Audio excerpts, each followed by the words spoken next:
سلامی پر از مهر نثار یکایک شما دوستان و استادان عالی قدر. اینجا تصمیم گرفتم شعری را از شاعره رحیم جان برای شما قرائت کرده باشم. بروم یا که بمانم، بروم یا که بمانم، این سؤال سخت گران است. دل سپردن یا بکندن از خود و از دیگران است. کم شده در سایه هایم سرخمی همسایه هایم.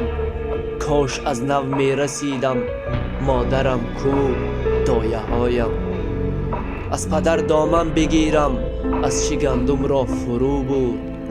از پدر دامن بگیرم از چی گندم را فرو برد. دوزخ با خویش آورد کشت ما را و خودش مرد.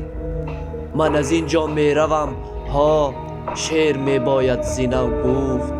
شعر گفتن شعر بودن، گربه هم شعری میو گفت.